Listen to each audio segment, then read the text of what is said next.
Hi there, I'm Joey. I'm Jacob. And we are watching Star Trek for the first time. Last time on Star Trek, we had no fucking clue what was going on. Absolute no idea. We're recording these far in advance, so I'm sure in the last video we got really badly Trek-splained in the comments. I'm sure. We haven't seen it yet, but I'm pretty sure I can see the future on this one.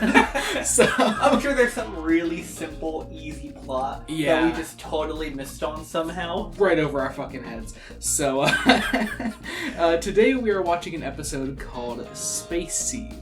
Space Seed? Space Seed. Yeah. So you already know that I know something about this episode. I do know that you know something. I don't know what that is. Yeah, so it's, for those of you who are worried, because like, oh, I spoiled myself for the episode, trust me, I didn't. I literally know a character that shows up in this. I don't even know if they're an important character in the episode. I know they're an important character in Star Trek.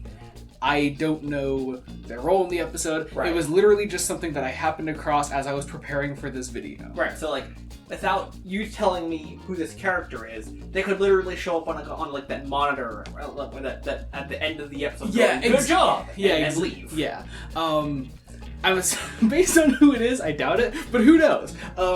I'm curious though. Based on that knowledge alone, do you have any guesses as to who it is? Like, okay, an individual character. Yeah, one character. Right now, before we begin the episode, not off the top of my head. Okay, all right. We shall see. I'll be curious to hear your reaction, I guess, when this character shows up. So, but that's all I know. So needless to say, I'm pretty excited going in. Jacob has no clue what I'm talking about. Yeah, I have no idea. I'm very curious, though. But yeah, we're going to get into post-episode thoughts in a second. Be sure to join us then. We are about to watch Space Seed. Well, okay then. Yeah, my guess was wrong, obviously. Did you have a guess? My joke guess about before we actually watched the episode about like the screen and good job and disappearing. That's all I meant by my guess. Oh, okay, gotcha. But, no, very. I wouldn't have never guessed Khan. Yeah. So obviously Khan is a name that we know for obvious reasons. Yeah. I'd be an idiot not to know Khan, actually. Yeah. Now I don't know if Khan continues to appear in this show, or at all, or if this is just the entire basis of Wrath of Khan as a film. It could just be this one episode. It could be. Like and if it is, holy crap! Yeah. Right. Like that's Whew, man. First off, I'm sure we'll talk about it at least a little, and because of your notes, but can I see the history book of Star Trek? Right, please. Yeah. We do some interesting things with history here, but before we get into that, I did want to mention that this episode appears on all 5 of our lists. You know, not a shocker. It appears at number 6 on the Den of Geek list, number 5 on the Hollywood.com list, number 4 on the IGN list, and at number 2 on both the Entertainment Weekly and Newsweek list. What beats it? We'll get there. It's almost the same answer across the board for number 1s. So we'll get there. Gotcha. Yeah. But yeah, so for good reason, fantastic episode. Fantastic episode. Like, okay, I was saying before they said his name, I was like, he looks familiar, and I'm trying to remember why. And it's funny. I'm kind of mad that I knew that Khan was in the episode because I saw him and you're like, man, who is that? You're like, I recognize him. I'm like, I feel like I would go through the same thing and my mind would have fucking melted when he said that. Yeah. But it's so interesting because at the time it means nothing. Oh yeah. You know? He's just another Star Trek villain. Right. But especially, it's so interesting because watching this, me knowing that it's Khan, you not knowing that, I'm like, oh man, they're really building up. I'm like, no, they're not. They're not. It's not a big secret. It's not like gonna melt your brain when you hear it at the time when you're first watching it. Exactly. It melts our brains because we know there's a whole movie about it. Khan, and it's like probably the most famous Star Trek film of all time. Yeah, everybody knows Wrath of Khan. If nothing else, they know the name. They probably know William Shatner screaming. You know, it's just a well-known piece of sci-fi, and yeah, I mean we even said back in our introduction video, I think that like the most we knew about Star Trek was probably like the Wrath of Khan, Search for Spock era, like right around there. But other than that, we didn't know much going in. So this episode existing as it does is mind-blowing. Right, like this would be like, God, I can't even think of a proper example. Right, like I don't know. I really have no clue. Like, I'm honestly trying to think of a proper example of like to compare it to, and I can't think of anything. Yeah.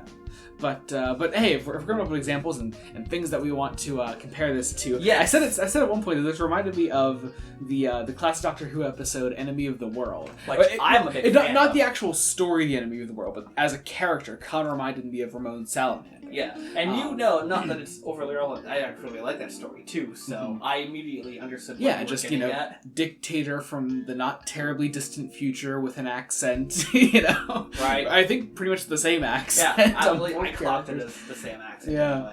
Anyway. But yeah, it's interesting. So Khan is a character from the 1990s, which is weird. Yeah, and you mentioned at the beginning of these post-episode thoughts, you were like, they really fucked with history here. They say that from 1992 to 1996, he was the ruler of a quarter of the world, I believe. Yeah, ruling from the Middle East. Yes. Which is an interesting prediction given the time period this came out. Yeah, but also what's interesting is when they talk about people that Khan is like, they're like, oh, he's like Napoleon, he's like this. It's like, okay, you can't say Hitler because it's 1967. Fine, whatever. But you basically made future Hitler. Yeah, like the premise of this episode, as you pointed out, was Hitler on the ship. Yeah, that's all it is. They never mentioned Hitler. They don't draw that direct comparison. But that's basically what it is. I find it kind of funny, the idea that the 1990s was the last world war. Right, a eugenics war. Yeah. Which, again, I think speaks to a lot of the fear that was around at the time. Mm-hmm. I like the idea of the sleeper ship. The sleeper ship was interesting. That was really, really interesting. And also just like that we treat it like normal. They're like normal people at first. We're just, oh, hey, there are people like pretty much cryogenically frozen on this ship. Let's revive them. Let's bring them back. And they do. They're just normal people until they find out that they're basically Nazis. They're space Nazis. They're space Nazis. Who are also the Ubermensch, so... But yeah, it's just a really, really fascinating idea. There's also a character in this episode named MacGyvers. Yeah, MacGyvers. And she's the one of the ship's historians. Also, Which seems kind of useless. You kind of get that from her introduction. You see her at first in the episode, and she just looks like really bored, like she's painting this thing, and she's about to put on like a smock or something to paint with. And they're like, "We need you." She's like, "Oh, finally, Hunter." But it's not like excitement. She just like tosses the smock to the side and like walks away. Yeah, exactly. But she is fascinated by Khan as a character, as a person, I should say. Well, yeah, because he comes from what I'm guessing is the most fragmented piece of history that Star Trek would even begin to consider important. Well, yeah, because they sort of portray it like this last World War destroyed a lot of like its own records, you know, because everything was just awful. I don't know. Right, either willfully or by complete happenstance, a lot of their records are just gone. Yeah. I do wonder if when we eventually get to 90s Star Trek, if we'll touch on that a bit more. Maybe, I don't know. Because I mean, like I think there were like 3 shows going on at the same time when they say that Khan was in power.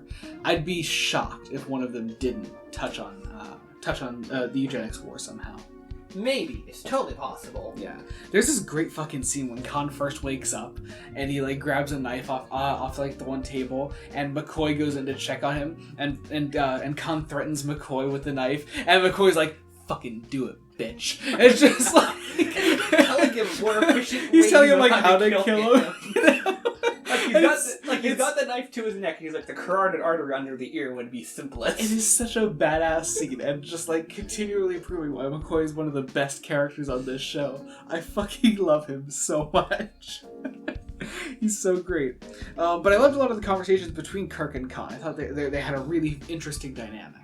I mean, yes, they do. Well, yeah. You know, Kirk as typically has a pretty typically like objective view on history and how things went, but he has living history with him. He didn't go back in history this time. History has come to him. Yeah. And it just creates this really interesting dynamic between the two of them. I loved the idea of also Khan sort of like controlling MacGyver's interest in him. But MacGyver's. There's an S at the end of the name. Anyway, taking her interest in him and turning that into control and power. Which isn't always there, because she frees him, Kirk. Yeah. During the episode. I did actually like the bit where I like the whole sequence where Khan escaped from his little cell, and he does, first off, he gets out and he does this like flip on this red shirt outside of the door, and the stunt work is insane. Honestly, yeah. And so MacGyver's like helps him to like take control of the ship. They get control of life support systems, and they sort of like suck the air out of the bridge. It's just a cool little sequence, and I just like that. But they take Kirk away, and like MacGyver's like, you know, when she realizes that what she's doing is wrong, she goes to save Kirk, and it's this great little scene. But I like the moment where Spock is like being led into this room. Right. He walks in like he knows what's gonna happen. Spock is walking so casually. He's like, I know Kirk's out of here. Let's go. So he walks by. Kirk goes to fight the guard, but Spock like neck pinches him. It's just they seamlessly just grab the guy's gun. Yeah. During all this, though, Khan and MacGyver's and a bunch of his neo-Nazi friends, they have the crew of the Enterprise, all sort of like gathered in this room. And there's one I have in my notes here, just in all capital letters, cunt. This bastard that slaps Uhura and threatens her twice more. Awful. Like you can attest. Few things have pissed me off more in this show than slapping Nichelle Nichols. Horrible. Mostly horrible because the show scene. Doesn't do stuff like that. Yeah. But also, you know, let's establish that these are basically Nazis. They're horrible people. So there's that. And I think that's about. Oh yeah. The fight between Kirk and Khan. I mean, once again, Shatner's in one of his like fist fights with the villain of the week, and I just that happens so often. I love it so much. Yeah. But also this time we were like ready for the ripped shirt to come in, and it just didn't happen. And I was a little disappointed. If I'm honest. My favorite note I have here is when Kirk he's like against the control panel. He pulls out like this white pipe thing. Yeah. I have in my notes here, Kirk Jason Todd's Khan. He fucking beats him with this fucking basically like a pipe or crowbar thing. He fucking beats him with it. Relentlessly. He just fucking beats this guy, which he deserves. Because again, Khan is Hitler. So it's just like, this is okay. This is a good thing. And then we lead to an interesting conclusion here, where we don't decide to kill these people, and we instead drop them off on this savage planet. It's habitable, but they imply there's no one there. Yeah, and also Kirk gives MacGyver's the option to either go with Khan or be fucking court-martialed. Because she's not getting out of this scot-free. Yeah. But also, Kirk was sort of like hostile to MacGyver's from the very beginning. Yeah, because so like, I don't know. Part of me thinks like he was like predisposed to disliking her for some reason. I don't know. But wow, what an episode. Jesus. Yeah. One of the best of the show. I mean, easily. It's clear, like, if this episode existed on its own, like, no Wrath of Khan, Search for Spock, whatever nonsense going on, like, 20 years later. Yeah. It would be an excellent standalone episode. Yeah. That would have easily be on my top 10. Yeah, but the fact that it does have far-reaching consequences is even better. Especially made even better by the fact that Spock questions Kirk in the end and is like, "Hey, did we make the right call?" Yeah. Is this going to come back to bite us someday? And I just think it's funny that Spock should be willing to ask that question, knowing what I know, and that is pretty much the only thing I know. Yes, so, that's all I know. Yeah. All right, I guess that about does it. Wow. I guess so, yeah. Be sure to join us again next week when we continue Star Trek: The Original Series. Until then, this has been Joey Morgan. Jacob. Goodbye.